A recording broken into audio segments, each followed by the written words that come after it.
Loush, Ibby. and you. It's the Cool Cousins podcast. We're back. You could talk to us more than your parents. That's a fact. I'm really excited for this. Yeah, me too.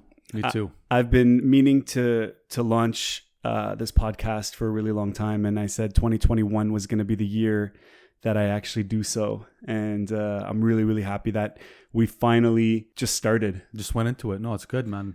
It's good. It's going to be great.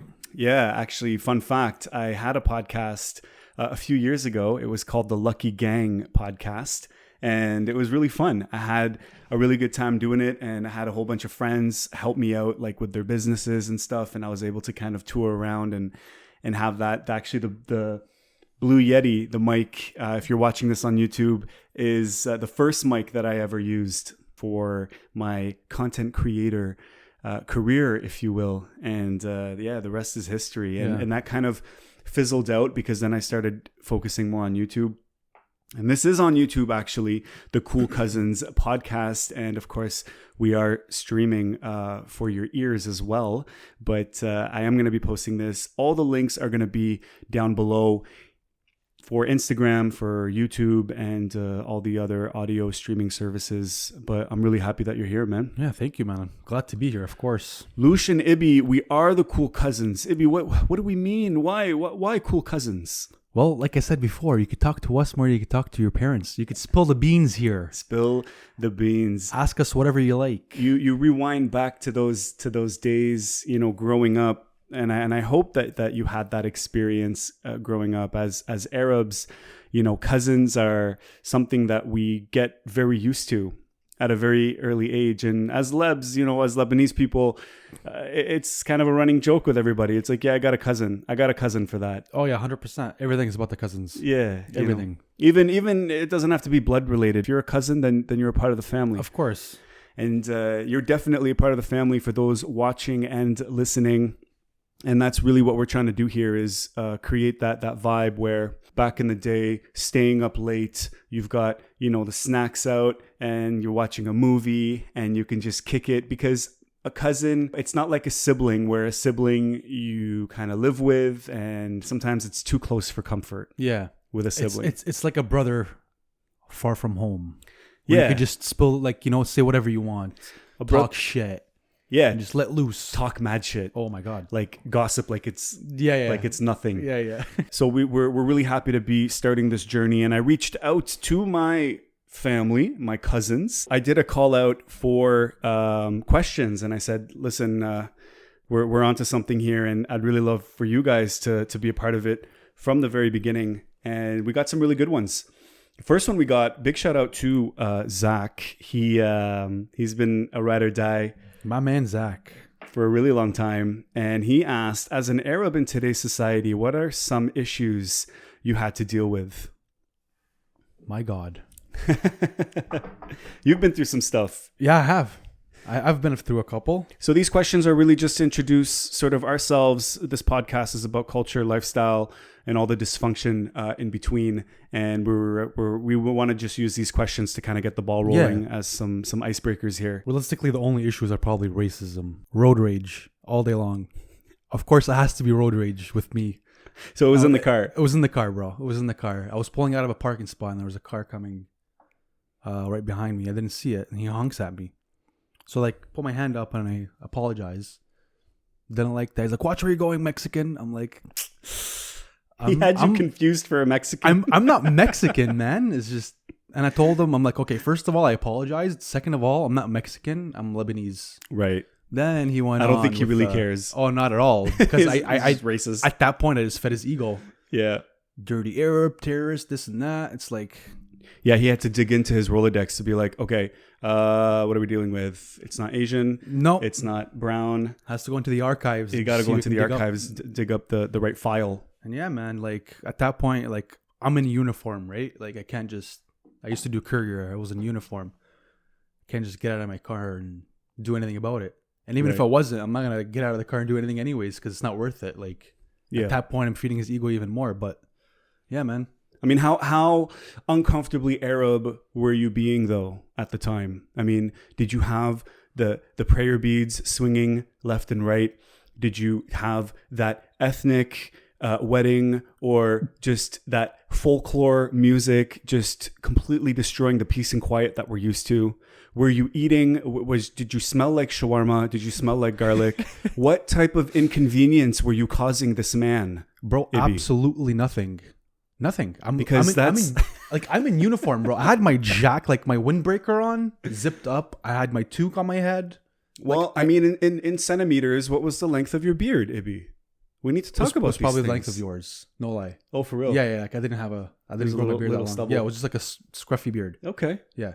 And I think he saw the curly hair. Yes, I had hair. Because them Arabs, you know. Yeah, I had curly hair. It gets uncomfortable. Just went with a Mexican for some reason. And that's actually not the first time I've been called Mexican. Really? Nothing against Mexicans. No, shout out to Mexico, man. But because of the curly hair, they assume I'm Mexican. I'm like, I would love to awesome. be Mexican, but I'm Lebanese. Yeah. I haven't had anything as direct as you. As an Arab, you know, I got to speak for Canada at the end of the day, right? Like our society is it really depends where you are. 100%. I agree with you. In Canada. I agree with you. I feel like there's pockets. It's not as like widespread. Even here in Ottawa, it's the same thing. Depends on which area you're in. You deal with different kinds of criticisms and whatnot. Yeah, exactly. So I don't feel like I've had any real issues. And I think that's mainly because I never really thought of myself as somebody to have an issue with for that reason, for being an Arab. Like I was never apologetic about it. I never would be apologetic about it. I am who I am and I'm proud about it. I am who I am and I'm proud of it. I mean, I think that's we'll save that for another episode, but you know, self-hate in the Arab community, particularly after, 9/11 and the media and the propaganda that has built up over the years. I think people genuinely have a reason to distance themselves from the culture, be it by rebranding themselves. You're no longer Muhammad, you're now Mike. But in terms of issues that I've had, I can't say that there's been too many. And maybe there have been, but maybe I'm just ignorant to them. You know, maybe I never really noticed, because it was never really blatant or in my face to the point where I was like, oh, you're actually profiling me. Another question here, I thought it was really interesting. Do you believe in world peace, Ibby? I mean, do you believe in peace covering the world? I want world peace. Like I want to be at peace.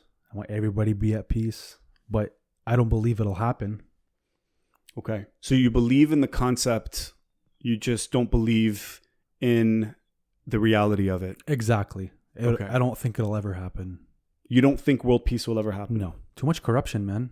Corruption? Like, way too much corruption. Yeah, I agree. Too much people want to be in control. You got to break it down into two different sections, world and then peace. So if we're going to use, the main word, which is peace, to be at peace is really to be at one. To be in the purest form of tranquility, to have no disruption and to have no ripples happening. And I think that's really, really hard. If we're not at peace with ourselves, we can't be at peace with others. And I think most people aren't at peace with themselves. Like if we're not fighting or we don't have friction with somebody else, we often have friction with ourselves. And like self-hate is a real thing.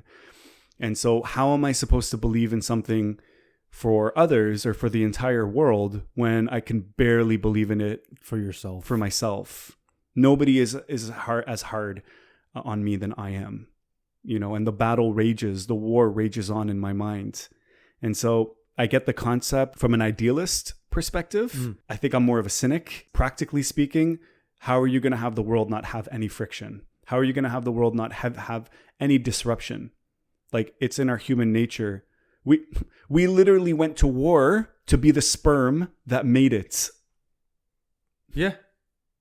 Literally. Your entire existence is founded on you coming up first against other sperms. Being above everybody else. Millions.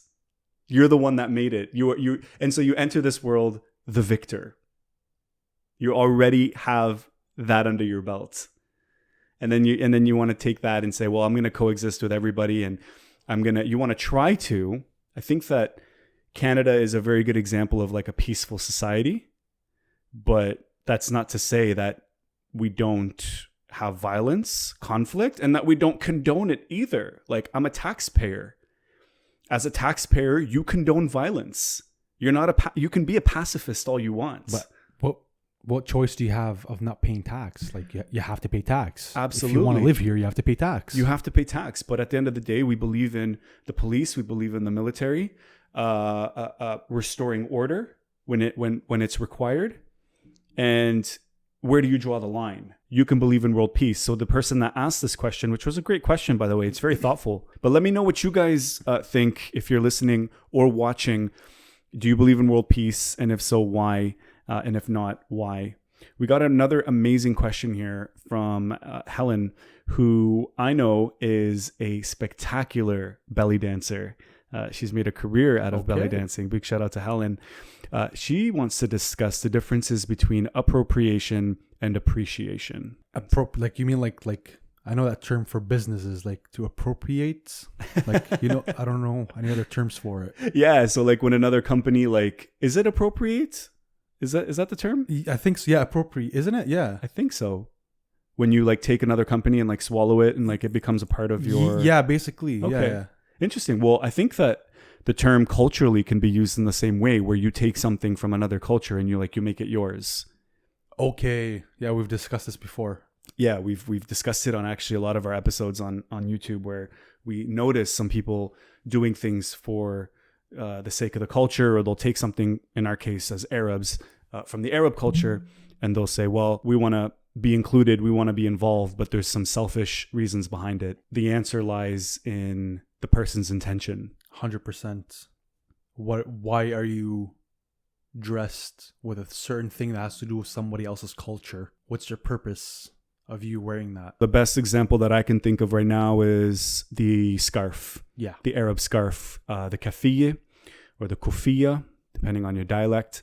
And that scarf was a symbol of resistance, particularly in Palestine with the British mandate there, and then also the Intifada and everything they've been going through. So the kafiyeh, the Arab scarf, is actually something that I noticed became more fashionable, more relevant in a sense for a fashion purpose. Yes. Yeah. And that kind of rubbed me the wrong way. So when you look at an example, you can say, well, if Bob is wearing the black and white scarf, for instance, and he's at, a protest for Palestine, and he's well aware of the issues, he's educated, he's knowledgeable, he knows the background, he understands the struggle, he understands the meaning behind the kafiyeh and the reasons why he's wearing it. Well, in that case, I would say he is a cultural ally and he's appreciating something that means a lot to us. Yes. But if I see Bob, out and about, and it's a fashion statement, and he's matching with black and white shoes and white pants and a black leather jacket, and it's really something that he has no idea about, well, then in that case, I would say, well, you've just taken something for your own selfish reasons without really understanding the background behind it. Yeah. So now you're appropriating something of ours without really understanding it. And not only that, he may have like negative thoughts around the Arab culture while wearing that very same scarf. So he may be actually like ignorant. Yeah, completely. It's kind of like people getting a tattoo in a different language and they think it means something, but it means something else. It all depends on who's wearing it. And there's a bit of hypocrisy there, because if Bob's wearing it, the Palestinian scarf, well, it's like, oh, wow, he's super educated and he's knowledgeable and he's really fighting for human rights. But then if Ali or Ibrahim is wearing the Palestinian scarf, well, now suddenly we need to be a little bit uncomfortable. Oh, bro, yeah, it's going to be criticism all day long. Yeah, so there's a bit of a double standard there. Yeah. And it's the same thing for, fashion shows. If Sarah wears the hijab with her outfit, it's a huge fashion statement. She's liberated, she's empowered, she's speaking to the world that she's her own woman, and it's a beautiful celebration of culture and religion and all of the diversity that society should have. But then you have Fatima, who's wearing the very same veil and suddenly she's oppressed. Might even want to ban the hijab at that point. So we gotta look at context. We gotta look at intention. Thank you, Helen. Amazing question there. How does it feel to be Lebanese? Shout out to Yassine. How does it feel to be Lebanese living in Canada and being a Muslim in Canada? I mean, I can tell you right now, it feels fantastic. Unbelievable. Yeah. Freedom, man. I think in one of its purest forms in the world. Like, we could do everything here. You know what I mean? It's obviously not the same as back home. Like back home when it's Eid, majority of the people there are celebrating. Like you go outside, you feel the celebration. Here, not so much, but I still have the freedom to go to the mosque and pray. I can fast here. I could do anything that my religion requires me to do here, which is, I'm thankful for it. Obviously, it's amazing. You know, to be Canadian, which I am incredibly proud of, is also to be Lebanese, which I am incredibly proud of. And it allows everybody to be who they are and where they're from without impeding or stepping on the toes of, it's not at the expense of somebody else. Of course, bro. Here we have so much, like the Lebanese community here is huge. The restaurants, the festivals, everything. It's amazing. Yep. And you can even learn about other cultures here and you can teach them about yours. So bro, and you know what's insane? When you go to other festivals or other restaurants, you realize the similarities in both cultures, yours and theirs. All right, we're going to end it off with, who is your business role model?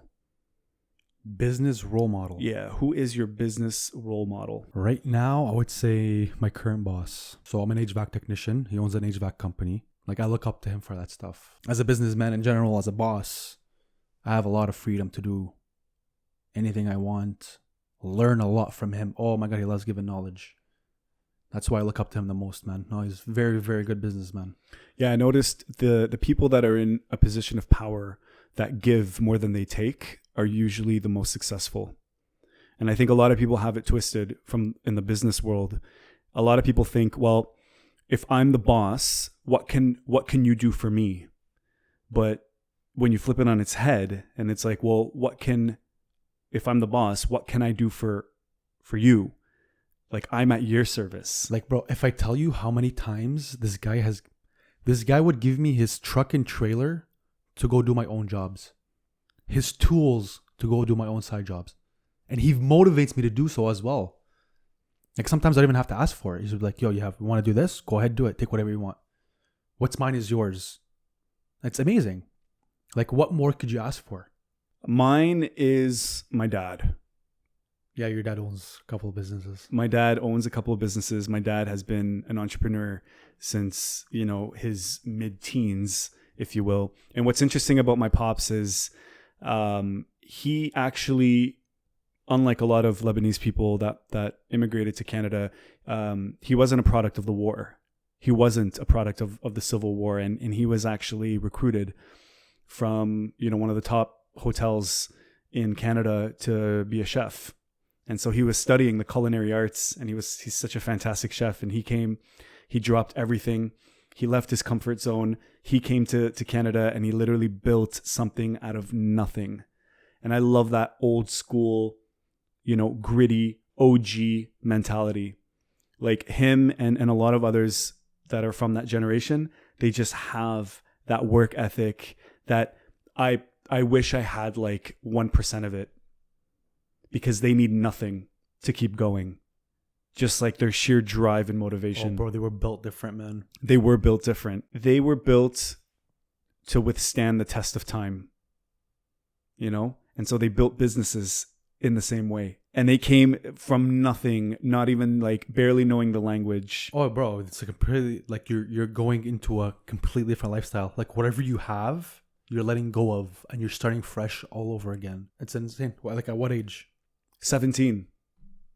My pops was 17. I don't even know what ditch I was passed out in at 17. I was still in school being a bad kid. I don't know what I was doing at 17. My pops was out there just trying to make a life here. And I'm just so grateful. And from a business perspective, everybody that's ever worked for him, unfortunately, he's been taken advantage of because of how nice he is. But he's truly like the main example of a successful person, business-wise, family-wise, everything.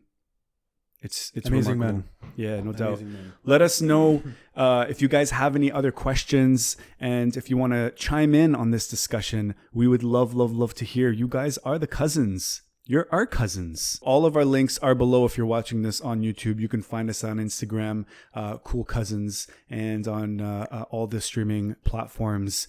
Yeah, I mean, this is it. Episode 1. Episode 1. Episode 1 is in the bag. Thank you, everybody. I'm going to be posting this on my regular Loush channel, but then all the other episodes I think are going to go on the Cool Cousins channel. And I'm excited for this. Yeah. Stay tuned for the next one. And yeah, don't tell your parents. Never that.